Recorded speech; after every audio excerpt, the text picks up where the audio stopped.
விருதுநகர் கூமாப்பட்டிக்கு செல்ல தடைன்னு சொல்லி தகவல் கொடுத்துருக்காங்க. அண்மை செய்தியாக பார்த்துட்டு இருக்கீங்க. விருதுநகர் மாவட்ட ஆட்சியர் அந்த தகவல் வந்து வெளியே விட்டுருக்கான்னு சொல்லாங்க. இப்போ அண்மை செய்தியாக நீங்கள் பார்த்துட்டு இருக்கீங்க. கூமாப்பட்டி ரீசெண்ட் டைமில் வந்து இன்ஸ்டாகிராமில் ஒருத்தர் பதிவிட்டார். இப்போ ரொம்ப ட்ரெண்டிங்கில் இருக்குன்னே சொல்லாங்க. கடந்த இப்போ ஒரு 3 நாளாக வந்து பார்த்திங்கன்னா சுற்றுலா பயணிகள் எல்லாருமே அங்கே வந்து குவிந்திருக்காங்கன்னு சொல்லி தகவல் கொடுத்துருக்காங்க. இதுக்கு தடை விதித்த முதல் காரணம் வந்து தகவல் கொடுத்துருக்காங்க.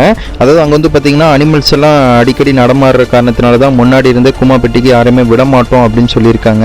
ஆனால் இப்போ வந்து பார்த்திங்கன்னா அது நிறையா இளைஞர்கள் ஆர்வ காட்டி அங்கே குளிக்க சென்ற காரணத்தினால அங்கே வந்து விலங்குகள் எந்த டைம் ஆனாலும் அந்த சுற்றுலா பயணிகளை வந்து தாக்க வாய்ப்புகள் இருக்குன்னு சொல்லி இப்போ தடை வச்சுருக்காங்கன்னு சொல்லாங்க. இப்போ சுற்றுலா பயணிகள்லாம் வந்து கூமாப்பட்டிக்கு போகிறதுக்கு தடை வச்சுருக்காங்க. நீர்வாழ்த்துறையும் வந்து இப்போ ஆஃபீஸ்லவே தகவல் கொடுத்துருக்காங்க. அண்மை செய்தியாக பார்த்துட்ருக்கீங்க. ஆமாங்க, விருதுநகர் பக்கத்தில் இருக்க கூமாப்பட்டி ஏரியாவில் தடை வச்சுருக்காங்க. ரீசெண்ட் டைமில் அது இன்ஸ்டாகிராமில் எந்த வீடியோ திறந்தாலும் அவங்களோட வீடியோ தான் வந்து வைரல் ஆகிட்டு இருக்குன்னு சொல்லாங்க. இதை தொடர்ந்து இப்போது காவல்துறையும் வந்து நடவடிக்கை எடுத்திருக்காங்க. அதே மாதிரி விருதுநகர் மாவட்ட ஆட்சியரும் வந்து டக்குன்னு இந்த தகவலை வெளியே விட்டுருக்காங்கன்னு சொல்லாங்க. அண்மை செய்தியாக பார்த்துட்டு இருக்கீங்க.